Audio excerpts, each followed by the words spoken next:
तो दोस्तों हम लेकर आ चुके हैं आप लोगों के लिए 10 मिनट में 50 ताज़ा और बड़ी ख़बरें बताएंगे। दोस्तों आखिरकार क्यों हमास ने इजराइल के उड़ा दिए परखच्चे, हमास ने फिर दी इजराइल को चेतावनी। क्यों दोस्तों इस बार ईवीएम बैन को लेकर आर पार के मूड में कांग्रेस ने कहा किसी भी तरीके से ईवीएम से चुनाव नहीं होने देंगे। आखिरकार क्यों दोस्तों राहुल गांधी की भारत जोड़ो न्याय यात्रा में जन सैलाब उमड़ पड़ा है, और आखिरकार कैसे मायावती ने कर दिया ऐलान कि वो अकेले चुनाव लड़ेंगी तो अखिलेश ने मार दिया ताना। तमाम मुद्दों पर होगी बात, लेकिन उससे पहले अगर आपने अब तक हमारे चैनल को सब्सक्राइब नहीं किया जल्दी से करिए, पास में घंटे आएगी इसको भी दबा लीजिए ऑल नोटिफिकेशन पे, ताकि हर वीडियो की अपडेट आपको मिल पाए।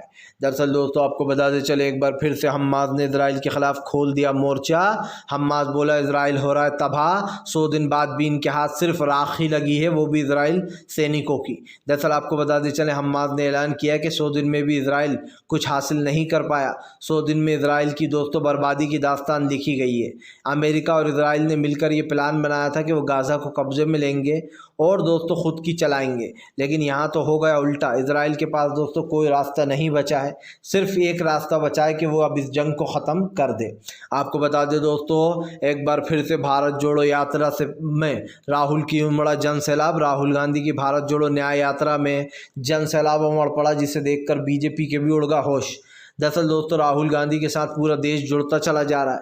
राहुल गांधी न सिर्फ इस देश के एक ऐसे नेता हैं जो जनता के लिए खड़े रहते हैं, बल्कि राहुल गांधी एक ऐसे नेता भी हैं जो प्रधानमंत्री की कमज़ोरी उनको बताते रहते हैं, उनकी जो हरकतें हैं उनको बताते रहते हैं। यही कारण है जो राहुल गांधी को लोग इतना पसंद करते हैं। यही कारण है जो राहुल गांधी की भारत जोड़ो न्याय यात्रा में जन सैलाब उमड़ पड़ा है, जिसको देखकर दोस्तों बीजेपी के नेताओं में भगदड़ मच गई है।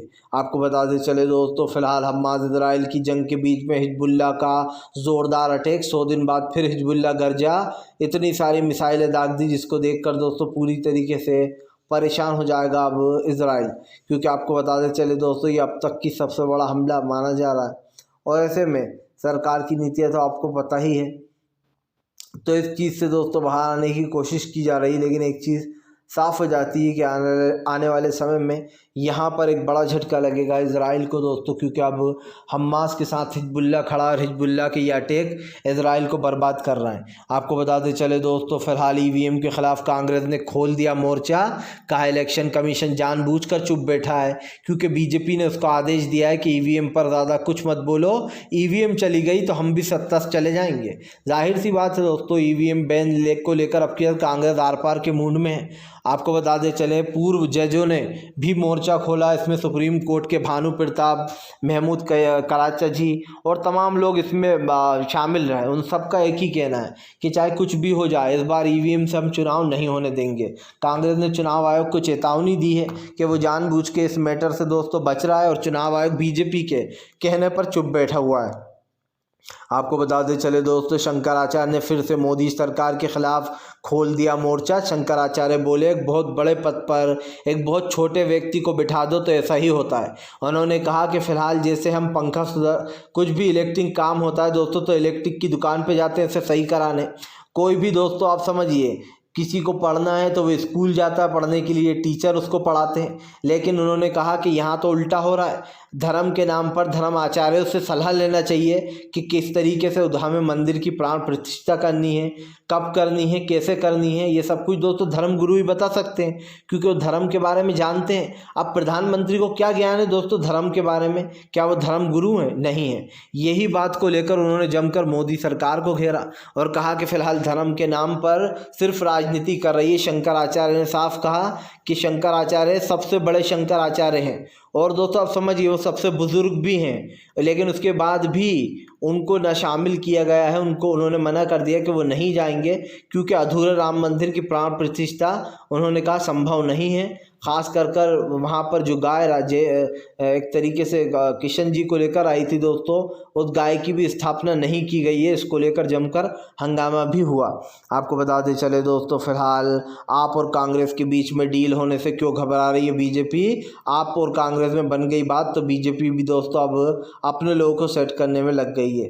दरअसल आपको बताते चले दोस्तों फिलहाल काफ़ी कुछ बदलने वाला है, क्योंकि यहाँ पर एक चीज़ तो साबित हो चुकी है कि अब राजनीति दोस्तों जिस दौर में चलती आ रही थी अब उस संदर्भ में नहीं चलेगी। अब राजनीति को चेंज होना ही पड़ेगा, जनता को जागरूक होना पड़ेगा।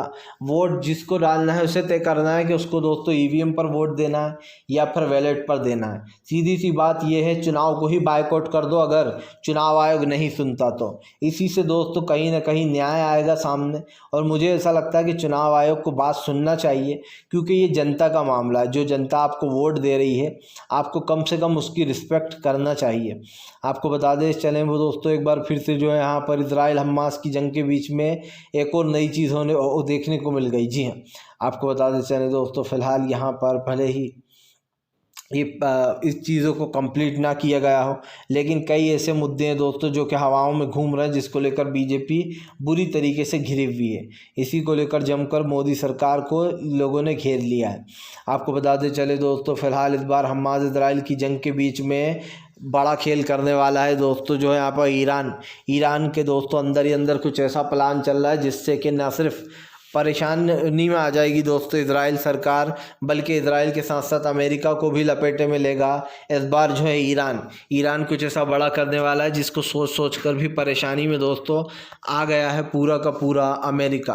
क्योंकि जाहिर सी बात है, ईरान अपना बदला कभी नहीं भूलता है। ईरान एक ऐसा देश है जो बदला लिए बिना दोस्तों चैन की सांस नहीं लेगा जब तक कि उसको एक बड़ा बदला नहीं मिल जाएगा। आपको बताता चलूँ दोस्तों, फिलहाल इस वक्त जो है यहाँ पर काफ़ी कुछ चेंजेस होने वाले हैं, और इस चेंजेस में हमें एक चीज़ देखने को मिली है कि यहाँ पर काफ़ी लोग जो है यहाँ पर दोस्तों चाहते हैं कि इस बार ईवीएम से कुछ भी हो जाए पर चुनाव ना हो। लेकिन अब देखना ये होगा कि क्या आखिर में जनता की सुनी जाएगी या फिर बीजेपी की सुनी जाएगी, जो कि आरोप लगते ही रहते हैं चुनाव आयोग के ऊपर कि वो बीजेपी के कहने पर सारे फैसले लेता है। आपको बता दें चले दोस्तों, फिलहाल हर जगह बीजेपी के खिलाफ खोल रहा है मोर्चे। जी हाँ, भारत जोड़ो यात्रा के दौरान कन्हैया कुमार ने बीजेपी को जमकर लपेटा। कहा कि गृह मंत्री अमित शाह के बेटे जय शाह की शादी है जो वो न्योते बांटते फिर रहे हैं। उन्होंने कहा कि भगवान श्री राम के यहाँ जाने के लिए किसी के न्योते की ज़रूरत नहीं है, और यही कारण है दोस्तों जो फिलहाल इस चीज़ को लेकर अब बुरी तरीके से घिर चुका है यहाँ पर दोस्तों इजराइल। और ऐसे में कई सवाल जो है दोस्तों सरकार के ऊपर खड़े हो गए कि सरकार आखिरकार कर क्या रही है। हमारी सरकार भी दोस्तों पूरी तरीके से फेल हो चुकी है। आपको बताते चले दोस्तों, फिलहाल हमास इजराइल की जंग के बीच में एक और नया बड़ा खुलासा होने वाला है। क्या? और वो ये है दोस्तों कि फ़िलहाल इस वक्त सरकार की नीतियों के ख़िलाफ़ लोगों ने अपनी जान तक लगा दी, और इसलिए हमें एक चीज़ दिखाई दे रही है दोस्तों कि फ़िलहाल यहाँ पर काफ़ी लोग हैं जो कि बदलाव चाहते हैं। और ऐसे में दोस्तों इन बदलाव को लेकर अब घिरी हुई नज़र आ रही है मोदी सरकार, क्योंकि देश में एक अलग राजनीति चल पड़ी है।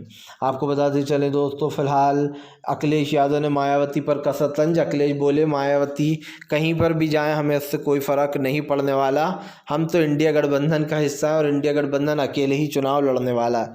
आपको बता दें दोस्तों, अखिलेश हमेशा से चाहते हैं कि मायावती उनके ग्रुप में ना आए। अखिलेश यादव ने पहले ही साफ कर दिया था कि वो मायावती के सपोर्ट में नहीं है। अब ऐसे में दोस्तों पार्टी में बड़े बदलाव भी किए गए, जहां पर ये साफ बताया जा रहा है कि अखिलेश यादव का इस बार 80 वाला प्लान जो है वो काफ़ी सक्सेसफुल होता हुआ नज़र आ रहा है, क्योंकि इस बार पीडीए ही दोस्तों हराएगा। ये बार बार अखिलेश दावा कर रहा है, और अगर दोस्तों पीडीए भारी पड़ेगा बीजेपी के ऊपर। आपको बताते चले दोस्तों, फिलहाल हमारे इजराइल की जंग के बीच में फिर से एक बार जो यहाँ पर अमेरिका में ख़ास कर इस चीज़ में सब कुछ ठीक हो चुका है। लेकिन आपको बताते चले फ़िलहाल अब ये जंग काफ़ी आगे बढ़ती हुई नज़र आ रही है, क्योंकि हम आपको बताते चले फ़िलहाल दोस्तों अब हमास इजराइल की जंग के बीच में जो है यहाँ पर हमारी भारत सरकार की भी एंट्री हो चुकी है। भारत सरकार ने गजा में काफ़ी मदद भेजी थी, जिसके बाद ये बताया जा रहा है कि फ़िलहाल तमाम जितनी भी ये वो करी जा रही मीटिंग है उस सब में दोस्तों कहीं ना कहीं इजराइल जो है पूरी तरीके से फेल हो चुका है।